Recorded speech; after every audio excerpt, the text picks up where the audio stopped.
An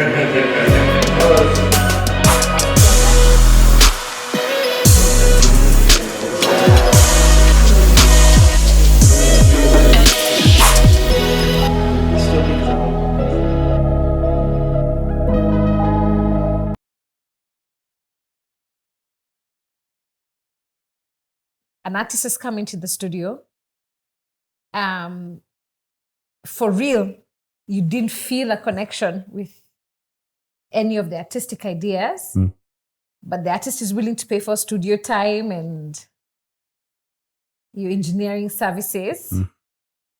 Do you just take the L and just like make the money and keep it moving? Actually, are there moments when making the money is higher than the artistic integrity? Well, I've been in those situations, but I had to learn the hard way, where I went, didn't audition the artist, took word from another person, like, yeah, and then ako tops, then unafika session at the first thing anatoa ni do. Do hata imewekwa. Niaje do imewekwa hapo. And then and I hit both, then that's when you realize it is at that moment. It was at exactly that moment that you knew that you had gotten yourself into a lot of shenanigans. Into something that you could not finish. So that situation, unajua tulisumbuana na huo msanii ile design. When they told me I found an engineer who can mix this song out here in New York, so I was like, send urgently. Send files immediately, because but then so that's how I learned the hard way. Like, if it's not appealing to you, don't take it. Got you. Don't take it. You have to be able to like it. You have to like it. So artistic integrity. Yes. What you're saying is like, it's not worth that short-term money. Personally cannot stand by it. Yeah. Because I feel like that's you see, msana za kama nimproducer na nimwambie, do not ever say NDA. Siwai sema mimi ni producer so. Siwai sema. Ukisema ndakuruka. So I feel like if it's gonna get you like money that buys you better software, I was like, it's okay, and we've done it. I know I've done it. Whereas like I wasn't really happy about the music, but also it's almost like an internship. You learn through the wins and the L's. It's like if the L can also pay some bills, it's not a bad L. That's a pragmatic thing. Not a bad L. Okay, so what you're saying is you can, in the short term, as a way of learning, because also like testing different sounds and styles, as a way of learning, as a way of meeting necessary bills, you could work on stuff that you don't necessarily love. Yeah. But that thing has a timeline. It's like by a certain point, you have to stop that and only work on work that genuinely motivates you.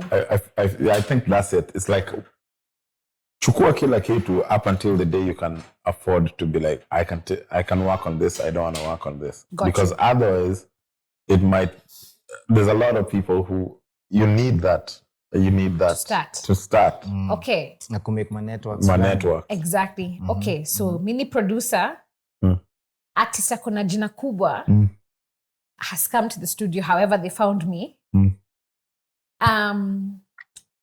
But the artist is, the artist is... Well, wewe ka producer hujaimfeel. Hujawaimfeel. Ni jina kubwa but hujawaimfeel. Or perhaps even worse, unasikia potential ya umse.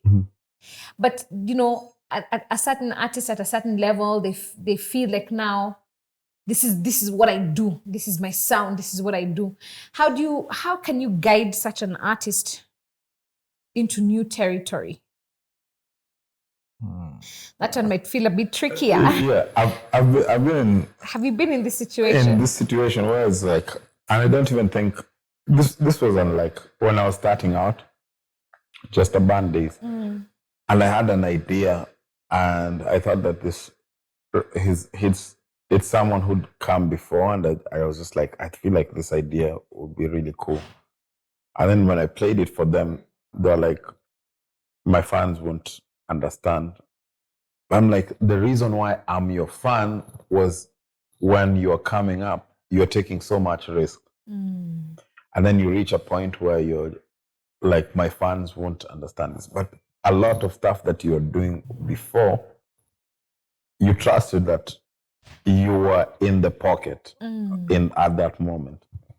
And then also, I remember there's a time when I was just coming up as well. I think me and Dej used to be like friends.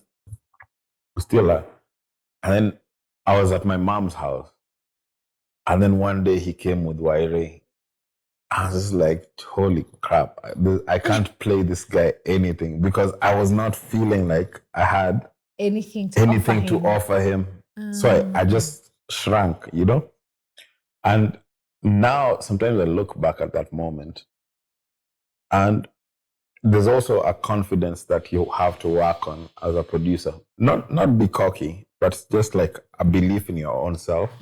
Because maybe I could have had something that could have helped him at that moment, but I froze because I didn't think that I have something that's good enough. So a lot of times in those situations where there's someone in the studio who has a bigger name than you, I think it's really important to work on your confidence up until you can offer respectfully a word. I'm like, I feel like we could do this like this. I was like, oh, okay. So then in that situation, a lot of it was dependent on your own mind frame as a producer and the way you saw yourself in that moment.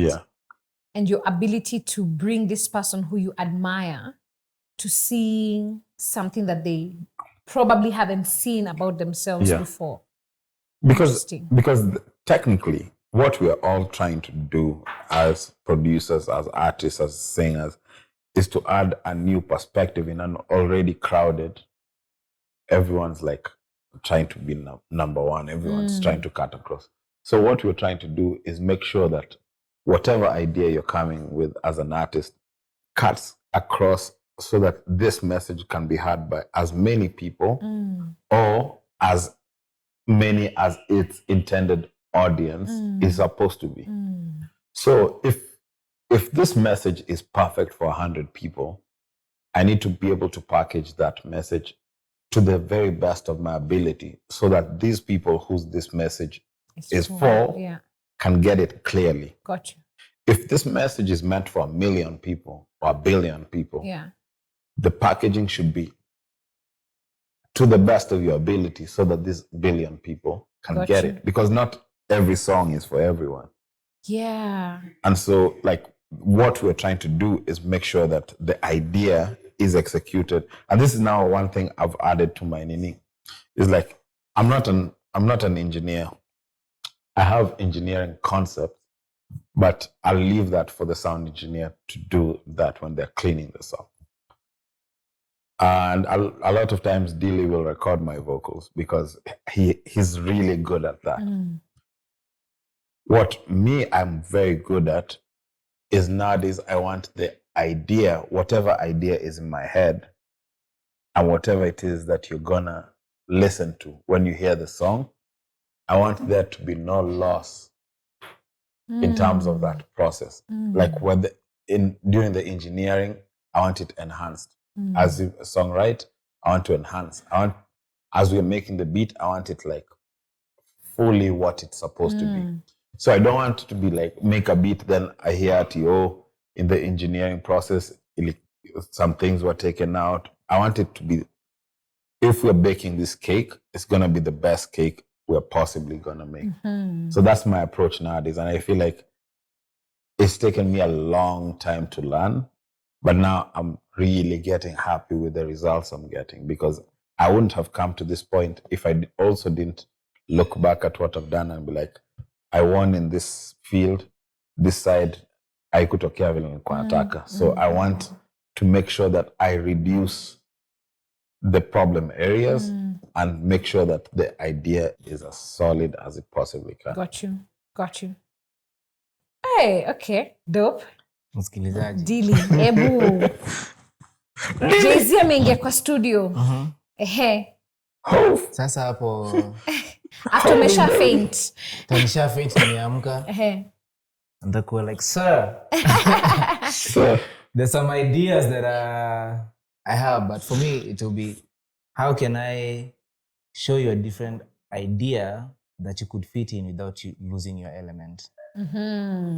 So for me, that's my approach of like, this is a new way that we can do this. And That is still you. You can do it without you losing your element. Maybe you'll need to change. Not even change, you'll adjust. Because if you say change, then it's becomes... Change is difficult. Hapo hivi you adjust. Ka flow, kidogo hivi. And maybe this time, this requires a different type of hook, a simpler type of thing. And maybe you're used to doing like wallpaper thing, wallpaper words in the hook. And I want you to try a one-word hook. So for me, it will be like, how can I keep your element and then introduce you to a new style? Got you. Na usifeel nika like, sasa nilikuwa rapa saa hii naanza kusound kama msiwimba rumba. Because I put you on a rumba trap song. But then I made you now sound like a rumba artist. Like, but that should not have been the approach. No. I should have just let you be you. Rap on this if you are a rapper. Sing on this if you are a singer, but don't lose your element. We should still keep the musicality. If that's what people identify you for. But then also now bring in a different groove, a different approach in terms of instrumentation. Okay. Sabu maybe, as you say, like there's a certain style that's going on right now that we want to be on, but we don't want to sound like those people. Yeah. Okay. And actually, just because I'm thinking about this, and maybe that's, I think a lot of places where it could be something that us as Kenyans we could learn, where sometimes there's a pride in like, when you think about Amapiano, where it's like, it came from SA, but now there's like different versions of it. I think there's a certain level of, this is the collective idea of the moment. Let's join in this. And it becomes a force. So like that's how some of those ideas have become a force. Because like everyone Lingala, everyone just jumps on it and takes their own take on it. So Focalistic is not the same as Maforisa. They have their own different identity takes on the same idea. Or like Sean Paul on rhythms versus Bounty Killer on the same. It's like they all would execute on a rhythm very differently. Got you. So sometimes it might be prudent to actually jump on the current wave and be like, this is the wave, I'm going to give it my own feel. I'm going to own it. So it's something, I don't think as Kenya, as a scene, we've really embraced that thing. It's like, Gengeton ndio iko sahi. We're going to like collectively push it and add as many ideas to it so that what was the issue, what I've always felt was the issue is that topically, we're stuck on one thing or two things. So it's like if someone comes and jumps on it, but is giving it a different take or perspective, then it enhances its vocabulary. And so, Saina is a cool. That's what Amapiano has done, where it's like the singers jump on it, run with it. Sijui kama ni point inasaidia. Nimeruka tu hapo kimangoro. Nimeingia tu kimangoro. Haina pressure. Okay, so this is really interesting. I think one of that major insight I've gotten from you is if you want to get an artist, especially an artist who amejielewa, it's like to push them into a new territory, you have to allow for them to stay who they are. Yeah. So they don't feel threatened by the idea of change. Exactly. Got you. Then also I can't impose on you. Yeah. Like if I try it and I feel like you don't feel it, then...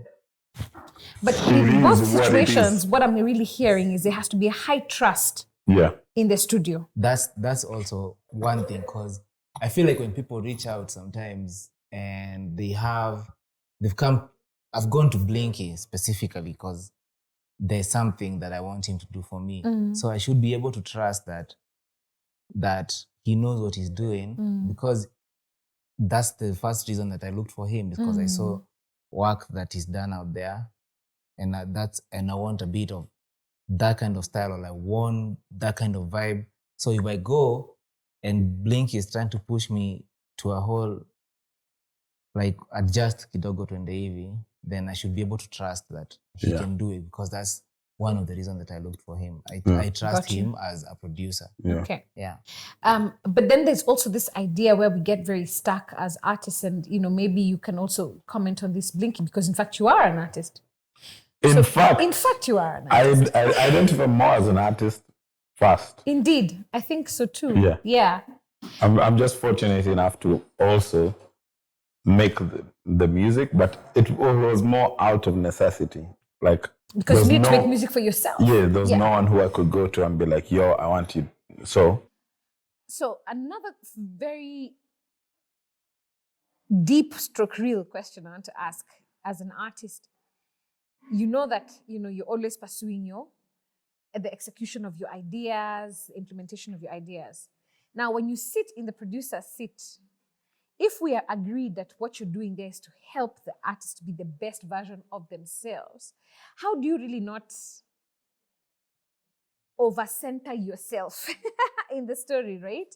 Because I've attended studio sessions where the producer has such, can I say, like an instinct or a feeling how the thing should go based on what they like.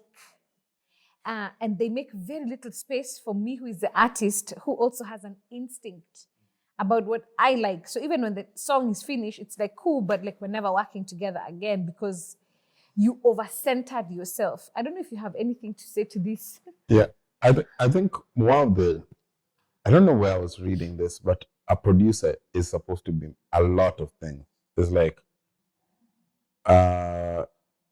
you're almost like a therapist sometimes, where you can provide a comfortable enough environment where someone can be free to need their opinions, but also you're like helping navigate through a bunch of things. So there needs to be a level of, I don't think the producer should center themselves in as much as create an environment that's conducive. So that's what I feel, because you end up getting the best idea. And eventually, as the artist, you're the one who's going to perform the song. The best thing you can possibly do is have an idea that all of you are proud of. So it's like, when it has your tag or whether it doesn't have your tag, it's like when it plays, like all of you have that great taste in your mouth, because it's like, we worked on, we aced that. Yeah. Dillie, I don't know if you have something to say to that. How to kujiondoa kiasi? Like, as I said, for me, idea yako na yangu lazima tumit katikati tu. Like, let's meet in the middle. But what you don't feel, if I suggest something and you don't feel it, I'm not gonna be super insistent. Like, we should actually put this harmony there. And you're like, no, it doesn't need to be there. As an artist, I feel like it doesn't need to be there.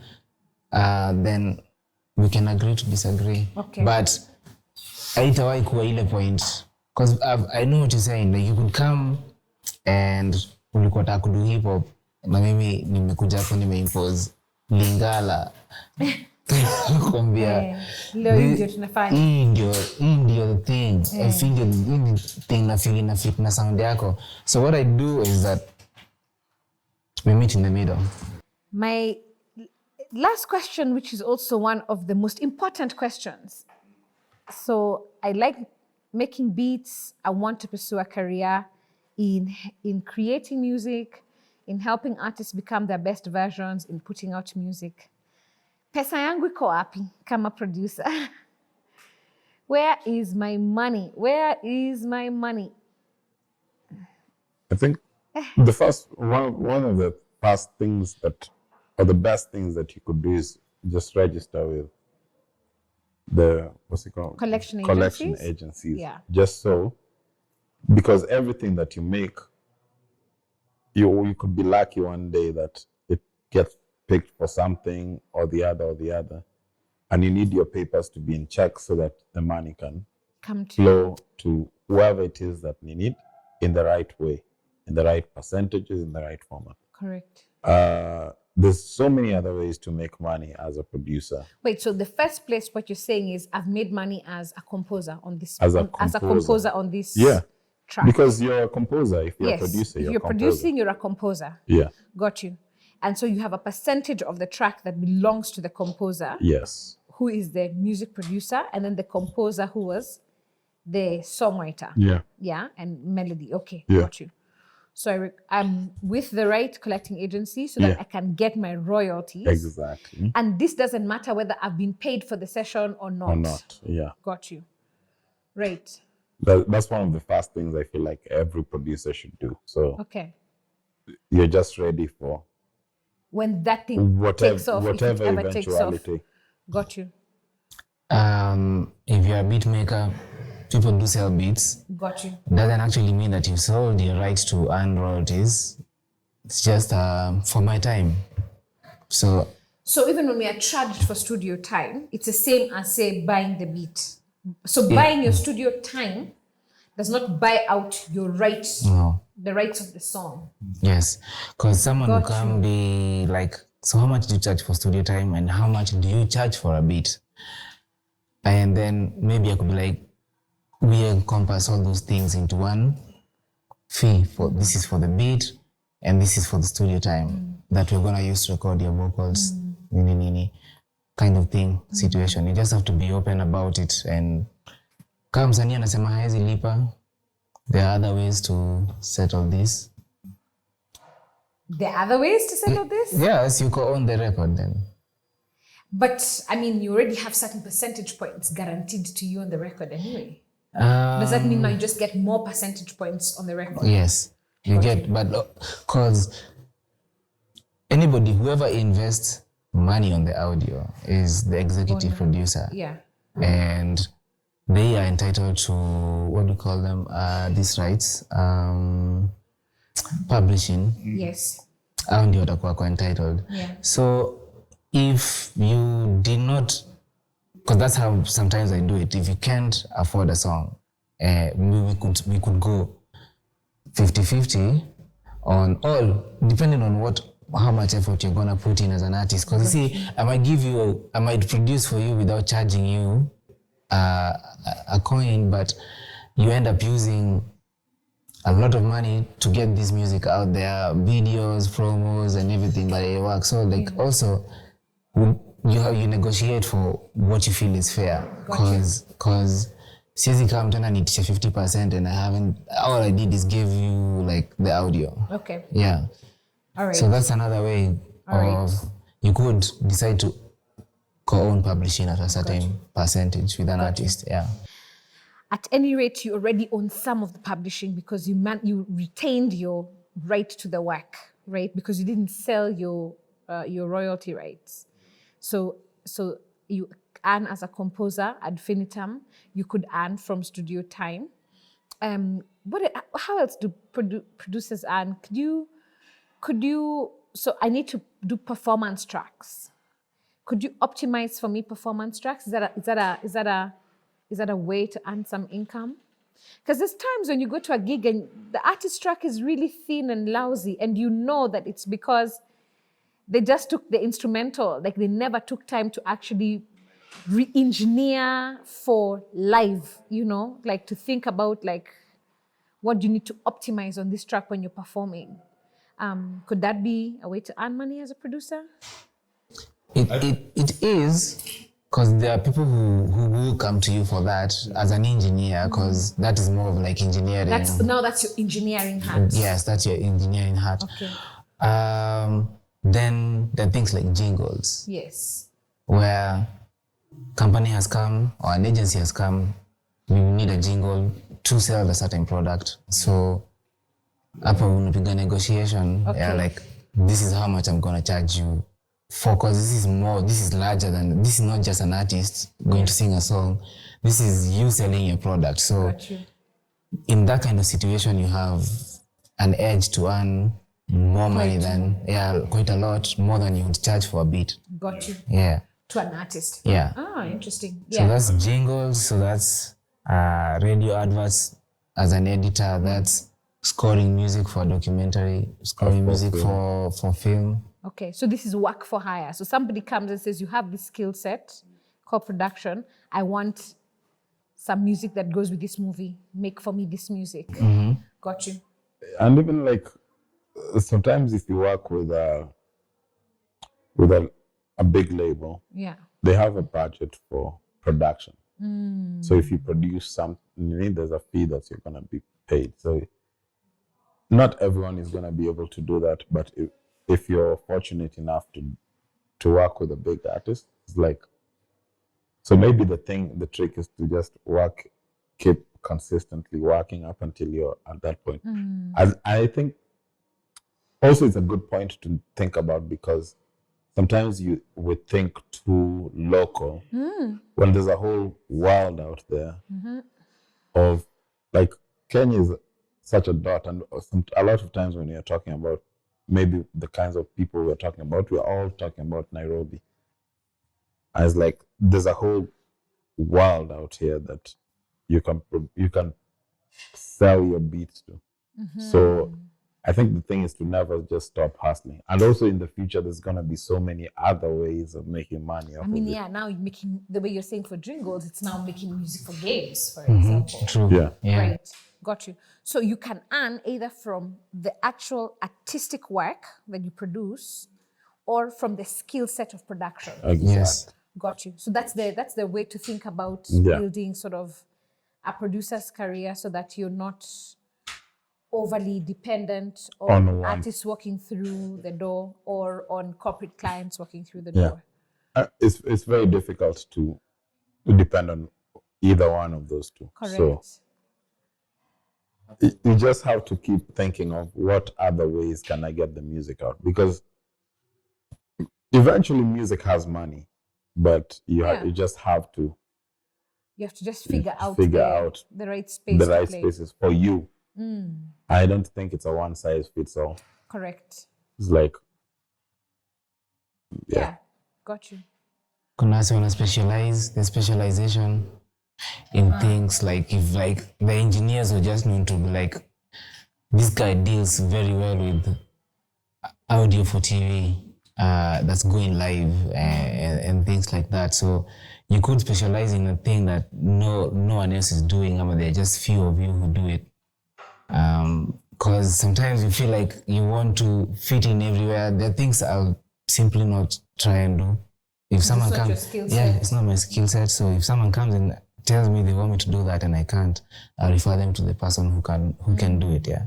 So just knowing what you're able to do will help you like choose the right things, so like the right jobs to take and everything. Don't take anything you can't handle, because unachoma tu picha for the future. Right. Yeah. I'd rather just like focus on what you can be really great at. Got you. Okay, I feel like I've learned quite a bit about producers and seeing it from your side, and I'm really fortunate. Thank you so much for giving us your time.